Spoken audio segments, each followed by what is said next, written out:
Salut à tous, content de vous retrouver aujourd'hui. On va voir pour Filecoin et pour Atom Cosmos les objectifs effectivement de prix que l'on peut imaginer pour ces cryptos en 2024-2025. Si jamais on devait avoir un prochain cycle haussier, vous le savez, le Bitcoin est plutôt sur une phase assez basse en termes de temporalité. Et pourquoi pas imaginer que après le prochain halving qui se déroulera par exemple ici en avril 2024, eh bien on ait un autre cycle haussier qui s'opère. Et bien on spécule sur ça, sur le fait que le Bitcoin puisse atteindre des objectifs entre les 80 et les 187 000, donc ça fait une tranche assez importante, mais voilà, on ne peut pas savoir ce qui va se passer, on se met des niveaux de résistance, on verra bien ce qui se passe par la suite, et en fonction du prix que le Bitcoin va atteindre, et bien effectivement on aura des cryptos qui vont plus ou moins performer. Du coup on va regarder le prix de Filecoin par rapport au Bitcoin, on va spéculer sur ses objectifs, et on va en conclure son prix futur par rapport au dollar, vous voyez, on va faire un cas médian, c'est-à-dire le cas le plus probable, un cas pessimiste, un cas optimiste. Ça fait déjà environ 2 mois que je fais ça sur la chaîne, donc c'est des vidéos qui font un peu rêver, ça vous donne des objectifs de prix qui paraissent insensés pour certaines cryptos, mais qui pourront, pourquoi pas, se réaliser. Effectivement, on sait que les phases d'euphorie sont extrêmement importantes, comme les phases de panique, comme en 2022, donc ça va dans un sens comme dans l'autre. Et voilà, donc ça nous permet d'avoir une vision un peu plus long terme. Ça permet bien sûr de se détendre et de rêver un peu. C'est le week-end, il faut un petit peu rêver. Allez, je vous passe l'introduction, à tout de suite.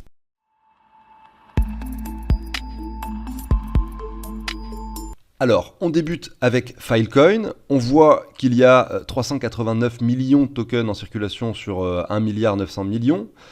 Sur Token Unlock, on voit qu'en fait, on n'a pas tout à fait les mêmes informations. On voit que le prochain Unlock, ça va être 288 000 dollars de Filecoin qui seront débloqués, mais c'est au mois de juillet. Vous voyez ici un petit peu la progression du déblocage. Donc beaucoup m'ont parlé de l'inflation, effectivement, qui pouvait fausser les analyses que je fais. Alors, il faut comprendre une chose, c'est que l'inflation, généralement, sur les projets, n'est jamais supérieure à 5-10% par an. Quand c'est le cas, c'est que c'est des projets très récents. Et donc, effectivement, ça veut dire que la liquidité est faible, puisque plus le projet est récent, et plus la liquidité est faible. C'est-à-dire que moins il y a de personnes qui vont aller mettre en vente ou qui vont aller acheter la crypto-monnaie en question. Et en fait, quand on a une phase d'euphorie ou de panique qui s'opère, finalement, le prix monte ou descend en fonction de la liquidité disponible. S'il n'y a pas beaucoup de tokens en vente et qu'une personne avec énormément d'argent vient sur le marché et achète ces tokens, le prix va exploser très très rapidement. Et donc une inflation qui représente pour la plupart des projets donc entre 5 et 10% par an n'a pas beaucoup d'influence sur le prix d'une crypto.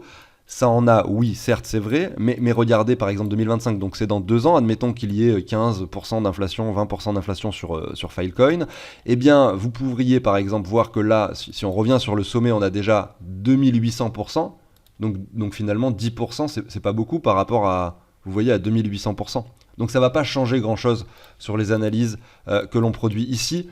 Voilà, je voulais préciser ça avant de débuter. On va regarder Filecoin. D'abord, on voit que par rapport au dollar, il commence, regardez, à performer. Depuis très récemment, depuis aujourd'hui, on était sur une chute constante. Regardez, on est toujours sur un canal baissier. Attention, cette hausse ne montre aucun signe, malgré tout, de reprise importante sur le long terme, puisque on voit qu'on a un joli V-bottom ici qui s'est dessiné. Donc c'est joli, c'est propre. Ça veut dire qu'on est sur un niveau de résistance. Peut-être que Filecoin, il vaut mieux le choper sur des niveaux inférieurs pour pourquoi pas jouer des W par la suite, etc. Vous connaissez l'histoire. Il vaut mieux attendre un range qui se produit sur une longue période de temps, avec en plus de ça quelques bougies rouges et pourquoi pas un cours qui est sur le bas du range, plutôt que l'inverse. Là vraiment on a un V-bottom, donc c'est pas hyper... ça me donne pas honnêtement envie d'acheter maintenant du Filecoin, même si effectivement on a de très très belles performances et je crois que c'est depuis hier, effectivement, regardez, la journée d'hier, Filecoin elle nous a dessiné quelque chose d'assez extraordinaire, puisque il a cassé un peu tous les niveaux précédents ici, en allant chercher 42%. Vous voyez, il est revenu sur des prix ici d'août 2022. Finalement, voilà, donc c'est cool. Nous on va s'intéresser aux objectifs long terme, 2025, qu'est-ce qui peut se passer sur Filecoin, bien sûr. Donc vous voyez que son ATH c'est quand même 236 $, et là on est sur les 7,42 $, donc on voit que le delta est quand même énorme. Alors Filecoin c'est un projet qui propose du stockage décentralisé. Je pense qu'effectivement le nombre de personnes qui utilisent la plateforme, peut-être également la facilité d'utilisation, la scalabilité, j'en sais rien, je l'ai pas trop, moi je l'ai pas essayé cette plateforme, mais je l'avais fait d'ailleurs sur Siacoin qui est un projet concurrent. Mais peut-être qu'il n'y a pas eu l'adoption espérée en fait, et donc le prix s'est effondré beaucoup plus que pour d'autres projets. parce que le produit n'était pas abouti, complètement utilisable, en tout cas pas adopté par les personnes. Et peut-être que ça pourrait changer, puisque on va rentrer petit à petit dans une nouvelle ère, et si la team est toujours présente et qu'effectivement on travaille toujours sur ce projet, on peut sans doute espérer que derrière, il y ait de plus en plus d'utilisateurs et qu'effectivement elle retrouve des prix plus élevés. Mais clairement, $236, c'était beaucoup trop élevé, je pense, par rapport à la réelle valeur de ce projet et de la crypto-monnaie en question. C'était une sorte de bulle un petit peu spéculative qui s'était créée autour de ce projet, qui finalement s'est complètement effondré sur lui-même. Mais voilà, donc peut-être qu'on atteindra peut-être pas de nouveau ces $236 sur le prochain cycle. On a vu ça sur de nombreux projets, effectivement. Des fois, on ne dépasse pas l'ancien sommet. Mais on va voir les différentes cas de figure. On va les noter, on va voir un petit peu ce qu'il se passe. Donc déjà, ce qu'on va faire, c'est qu'on va sur le graphique de Filecoin BTC. Donc ici, je suis en weekly, voilà. On voit le sommet. Alors, je vais peut-être pas prendre cette mèche qui semble quand même un petit peu insensée, vous voyez, par rapport au Bitcoin. Je vais prendre celle-ci. Je vais prendre du coup le sommet et le bottom. Donc est-ce que c'est approximatif? Ouais, je vais vraiment prendre le bottom réel. Et on a cette zone de rechargement qui se trouve par là. Donc dans un cas assez pessimiste, on pourrait imaginer que là, dans un cycle aussi, on ait le Filecoin qui ne fasse pas de nouveaux sommets par rapport au Bitcoin, qui viennent par ici. Maintenant, si on regarde ce graphique, on voit qu'on a fait un all-time low sur le Filecoin. Ça n'a pas été le cas sur tous les autres projets que j'avais fait sur les objectifs effectivement de prochain cycle. Du coup, on va devoir faire un petit peu différemment. On ne va pas pouvoir mettre un Fibo de prolongation. Donc je vais garder mon Fibo comme ça de retracement et on va regarder les différents objectifs. Moi normalement sur mes targets, vous voyez, j'ai du coup les 123, les 161, les 261, les 423.6. Pour le Filecoin, donc là je suis pas sur le Filecoin, je vais modifier, je vais prendre du coup 100, on estime, parce que là on va prendre des objectifs un peu plus faibles, dans le sens où vu qu'on a fait un all-time low, on peut peut-être, on a moins d'ambition sur cette crypto, on va rester sur des ambitions plus faibles, et on garde notre Fibo de retracement, et on regarde les différents objectifs. Donc je vais du coup supprimer cette ligne, je vais la mettre un peu plus basse. Voilà, c'est le premier objectif qu'on peut atteindre. Le second, je vais le positionner au 100, comme je viens de le dire, donc c'est en même temps qu'on revienne sur le sommet précédent. On a les 123, les 161 un petit peu plus haut et les 261. Donc on oublie l'objectif des 423 dans le sens où effectivement on a fait un all-time low et on prend le Fibo de retracement à la place. Je vais reporter toutes ces valeurs en Satoshi dans le tableau et on va voir vraiment toutes les targets par rapport du coup au dollar. Le calcul est simple, hein. On spécule sur le prix du Bitcoin sur le prochain cycle, on regarde le prix que Filecoin peut atteindre par rapport au Bitcoin et ça nous calcule tous les prix en fait par rapport au dollar automatiquement avec les calculs que j'ai intégrés au tableau. Donc voilà ce qu'on obtient. Si le Bitcoin reste aux $20 000, admettons, et que nous avons un Filecoin qui vient toucher les différents objectifs, donc admettons qu'on revienne dans cette zone de rechargement, ou qu'on monte un petit peu plus haut au 100, etc. Voilà, vous avez les 4, même il y en a 5, les 5 objectifs, voilà ce que ça donnerait. Ça donnerait un Filecoin du coup, avec un Bitcoin, pardon, je ne suis pas sur le bon, un Filecoin à $55, si jamais on revient juste dans la zone de rechargement, à $79 si on revient au 100, 97, 129 et $205. Si on vraiment pète des niveaux, $205. Évidemment, c'est si le Bitcoin reste à 20 000, je l'ai mis en blanc, c'est pas ce qui nous intéresse. Nous, ce qui nous intéresse, c'est de spéculer sur le fait que le Bitcoin va prendre de la valeur sur un prochain cycle haussier. Donc c'est pour ça que je marque 2025 au niveau de la date, et de voir ce que ça donne sur ces mêmes objectifs donc de Filecoin par rapport au Bitcoin. Et c'est vrai qu'on a quelque chose d'assez intéressant. On voit que la zone médiane, c'est-à-dire le Bitcoin spéculé entre les 96 et les 121 000, nous donne un Filecoin entre 382 et 591 dollars. Ce qui nous ferait donc dans ce cas qui semble le plus probable, du coup par rapport à cette analyse, un x50 jusqu'à un x80 par rapport au prix actuel, et un x1,6 à un x2,5 par rapport à l'ATH de Filecoin. Donc par rapport à l'ATH, vous voyez que c'est complètement raisonnable, hein. C'est pas quelque chose d'insensé, vous voyez. Maintenant, le cas pessimiste, c'est le cas effectivement où le Bitcoin ne montrait pas trop, également que le Filecoin ne montrait pas trop par rapport au Bitcoin. Eh bien, on aurait un x30 à un x43 par rapport au prix actuel tout de même, hein, puisqu'on est quand même très très bas, on le sait. Et par rapport à l'ATH, ça nous ferait un sommet moins bas moins haut que le précédent. Donc vous voyez un x0,94 et x1,36.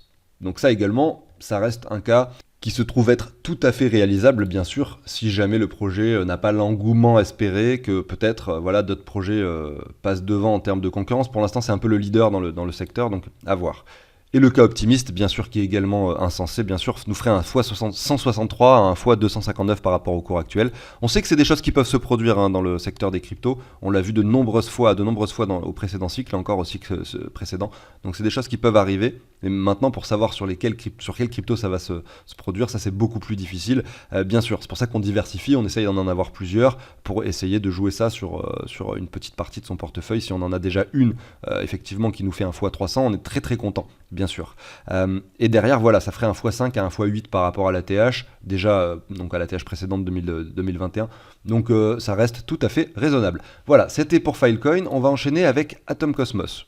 Alors la différence notable ici avec Atom Cosmos, c'est que la chute a été beaucoup moins violente, que nous sommes sur des niveaux bien plus élevés déjà que regardez ici en 2020. Nous étions sur les 1$, on est sur les 14, donc il y a une réelle prise de valeur qui s'est opérée.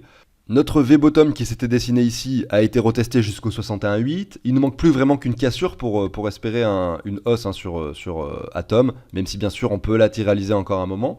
Voilà, donc le graphique est en plus de ça très très joli. J'adore ce graphique et j'adore ce projet également. Voilà, donc on va voir son prix par rapport au Bitcoin. Et regardez ça, c'est vraiment incroyable. Ça fait partie des cryptos qui, pour moi, n'ont pas vraiment eu leur période d'euphorie encore, puisque depuis, regardez, 2019, on latéralise entre deux bornes comme ça. Alors oui, il y a quand même des grosses fluctuations, c'est des gros pourcentages ici entre ces deux bornes, mais on n'a pas vu quelque chose, vous voyez, à chaque fois on revient en bas du range, on vient se caler ici sur le haut de ce canal en expansion. Là on est plutôt au milieu en ce moment. En 2022, en juin, on est venu chercher vraiment encore le bas du range, donc opportunité en or qu'il y avait à saisir ici sur Atom Cosmos, graphiquement parlant.